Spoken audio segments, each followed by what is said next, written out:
본문 말씀을 통해서 잠재적 영적 승리, 잠재적인 영적 승리라는 제목으로 하나님의 말씀을 증거하겠습니다. 최근 뉴스에 나오는 여러 전쟁의 소식 중에 어떤 전략적 무기가 등장하게 되면 그 사실과 상황을 아는 사람들은 이제 전쟁이 어느 한쪽으로 기울었다, 판세가 기울었다라고 하는 것을 알 수가 있습니다.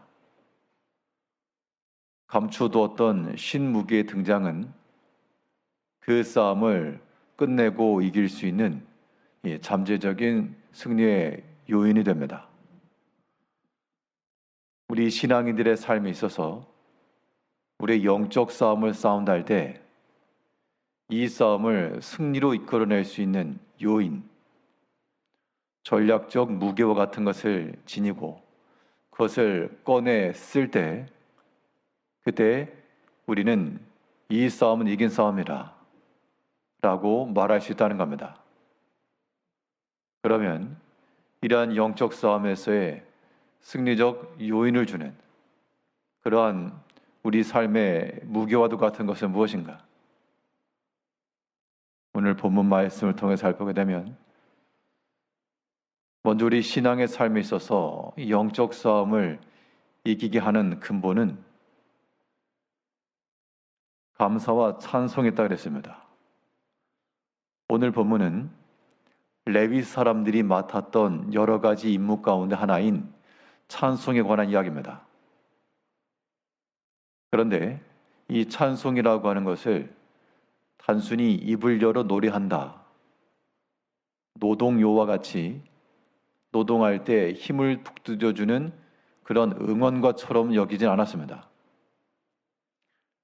우리가 하나님 앞에 감사와 찬송하는 것을 무엇으로 여겨야 되는가 하면 그냥 하나의 우리의 이루어지는 신앙 행위가 아니라 이것은 영적 싸움을 싸우는 중요한 군대의 조직과도 같고 전략적 무기와도 같다는 그런 마음을 지녀야 됩니다. 그렇다는 얘기는 이 싸움이 벌어질 때마다 온갖 종류의 영적 싸움이 있을 때마다 우리가 하나님의 말씀과 찬송을 꺼내 투하하여 그렇게 이기는 겁니다. 다윗은 이 레위 사람들을 조직을 할 때 특별히 찬송을 맡았던 사람들의 위치를 어디다 두었는가 하니 단순한 찬양대석에 가운 입혀놓고 앉혀놓은 게 아니고 그 찬양들의 본 위치가 바로 전쟁터 가운데서 가장 앞선 선두에 있었다는 겁니다. 또한 이 찬양하는 사람들을 군대의 지휘관과도 같이 여겼습니다. 오늘 본문 1절에서 다윗이 군대의 지휘관들과 더불어 아삽과 헤만과 여두둔의 자손 중에서 구별하여 섬기게 하되 수금과 비파와 재금을 잡아 신령한 노래를 하게 하였으니 그 직무대로 일하는 자의 수요는 이러하니라. 자, 레위 사람들이 맡은 일들은 성막에서 혹은 성전에서 제사하는 것과 성소 일을 돌아보는 관리하는 것과 그런데 다윗은 오늘 본문에 나오는 이 찬송하는 사람들, 신령하는 노래하는 사람들을 지금 군대의 지휘관과 같은 반열에 놓고 이야기를 하고 있습니다. 이 말인즉슨 우리의 싸우는 모든 영적 싸움에 있어서 가장 선두에 서서 천병과도 같이 나서야 될 것이 바로 이 감사와 찬송에 있다는 겁니다. 또 실제로 이 여호와의 전쟁 때 찬송하는 사람들이 앞서가면서 싸움을 이끌었다라고 하는 기록도 있습니다. 찬송이라고 하는 것이 어떠한 멜로디를 가지고 부르는 그런 노래일 수도 있고요.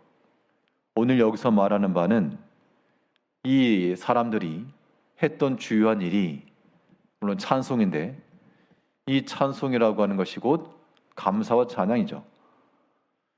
오늘 본문에 특별히 세 명의 주요한 인물이 나옵니다.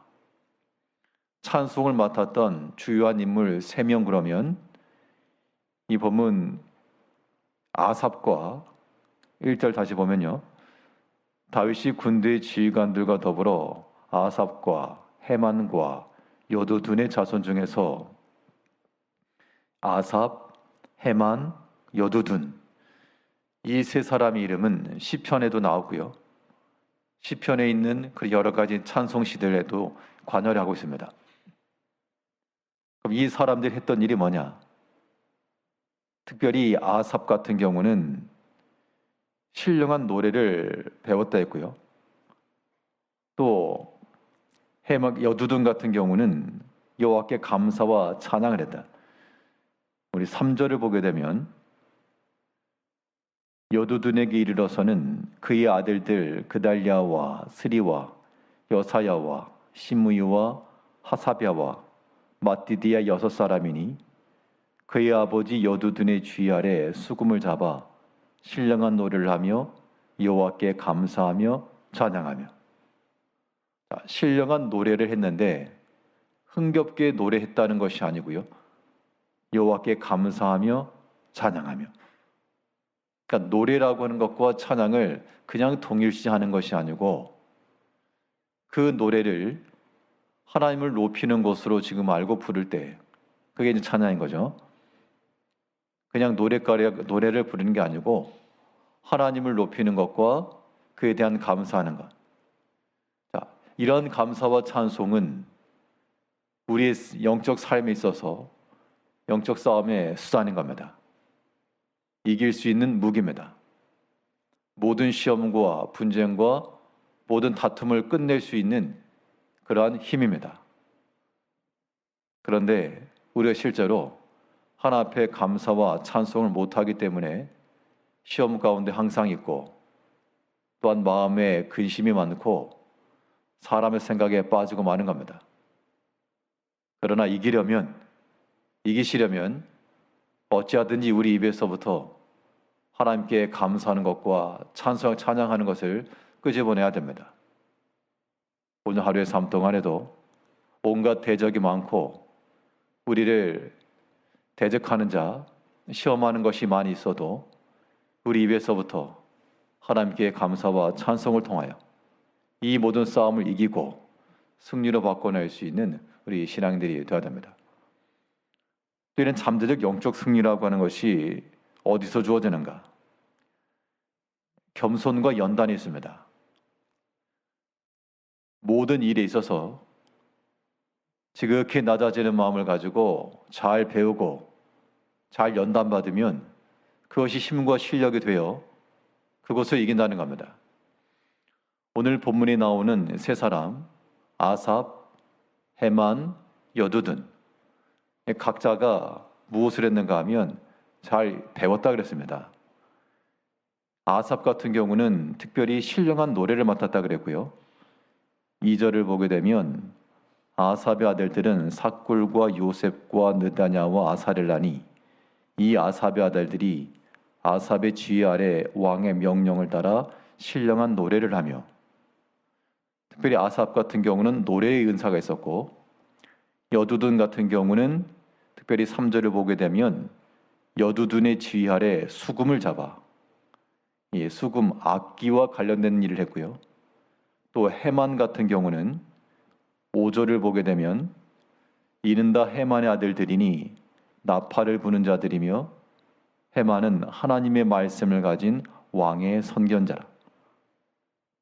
단순히 노래만 한 게 아니라 그들이 맡은 특별한 재능과 또 그들이 받은 달란트를 가지고 쓰임 받았고, 태어날 때부터 노래를 잘해서 악기를 잘해서가 아니라 이 사람들도 익히고 훈련하여 그러한 실력이 이르렀다는 겁니다.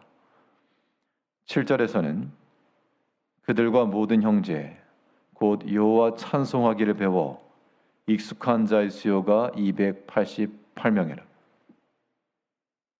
찬송하는 것도 감사하는 것도 배우는 겁니다. 누가 배울 수 있는가?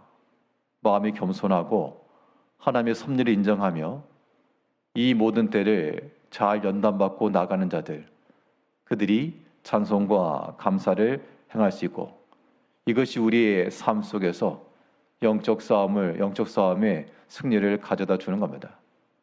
이 모든 사람들이 다 왕의 지휘 아래, 그 아버지 지휘 아래 배웠다 그랬습니다. 우리가 낮고 겸손한 마음을 가지고 오늘 하루 동안에도 연단받으면서 우리 입에서 원망과 불평으로 살지 않고 감사와 찬송으로 모든 영적 싸움을 싸워 이겨내시는 성도님들 되시기를 바라겠습니다. 기도하겠습니다.